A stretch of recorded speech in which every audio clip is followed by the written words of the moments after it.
Stranger bercerita tentang hubungan cintanya selama 6 bulan dengan seseorang yang cocok satu sama lain. Dan Stranger berharap mereka akan segera meresmikan hubungannya itu dengan jalan mempertemukan dirinya kepada calon mertuanya terlebih dahulu. Tetapi apa daya, bertemu aja belum, hubungan mereka sudah tidak direstui karena adanya perbedaan suku dan lagi pula pacarnya telah dijodohkan. Cerita lengkapnya gua simpen di pojok kanan atas. Stranger mengalami patah hati, kegagalan cinta setelah mendapat penolakan dari keluarga pasangannya karena adanya perbedaan suku atau adat. Kemudian juga karena pasangannya telah dijodohkan dengan wanita lain, pilihan keluarganya.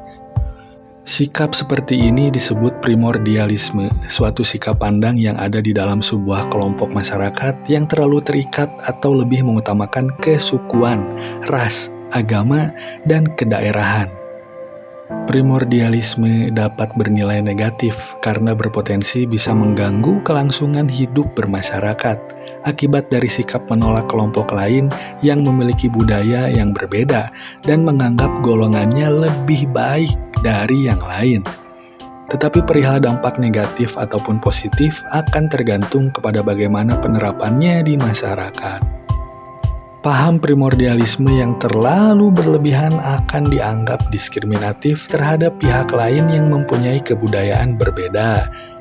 Mereka akan cenderung membeda-bedakan setiap orang yang berasal dari kelompok atau suku lain dan akan menemui kesulitan untuk menerima mereka.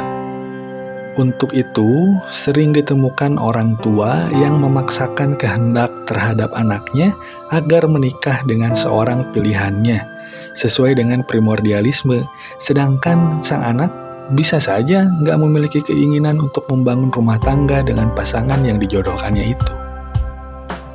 Upaya mulia orang tua dengan dalih yang terbaik dan demi masa depan anak seringkali berujung rasa penyesalan pada anaknya.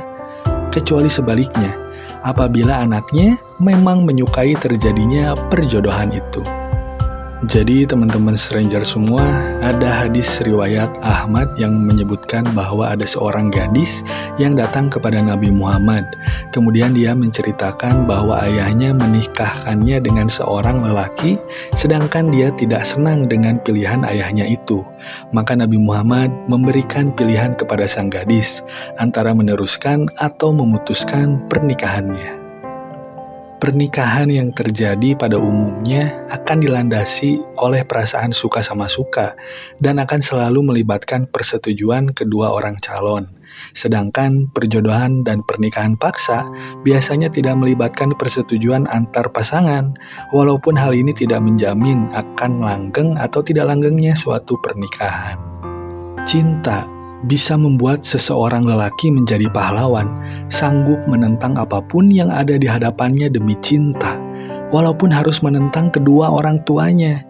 Tetapi pacar Stranger ini tidak menunjukkan sedikit pun sikap yang demikian, bahkan telah memberi harapan kepada Stranger sesuatu yang tidak akan dipenuhinya, karena jauh sebelumnya dia sudah tahu telah dijodohkan dan tidak akan mampu berbuat apa-apa. Ikhlaskanlah telah membuang-buang waktu selama 6 bulan dengan laki-laki yang tidak sungguh-sungguh, apalagi menjadi pahlawan paling tidak di hatinya Stranger.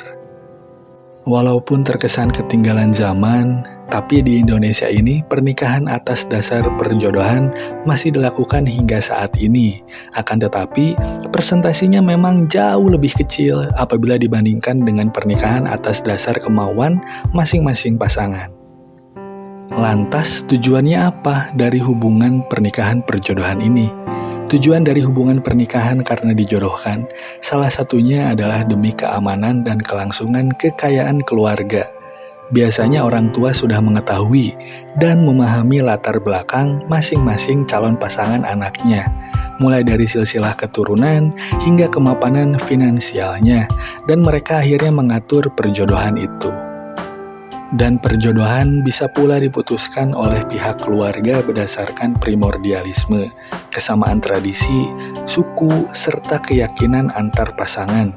Sehingga lewat perjodohan diharapkan ada rasa tanggung jawab untuk melestarikan nilai-nilai, prinsip, kepercayaan, tradisi, dan adat budaya mereka agar tetap hidup.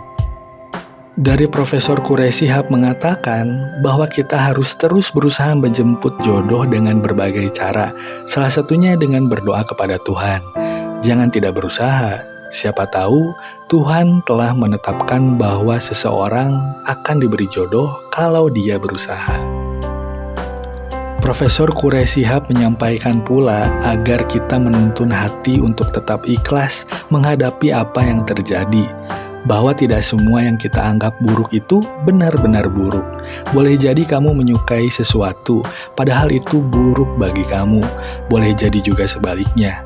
Jika setelah berusaha kemudian tidak berhasil, yakinlah bahwa itulah pilihan yang terbaik buat kamu. Jadi mari kita tutup video kita ini dengan sebuah kutipan yang menarik dari Profesor Quraish Shihab. Akal mempunyai pertimbangan berbeda dengan hati. Jika sudah menemukan pilihan, hati akan bergetar dan tidak perlu lagi menanyakan kepada akal karena jodoh sudah dekat. Oke, jadi sekian aja video gua kali ini. Terima kasih sudah menonton. Sampai jumpa di next episode.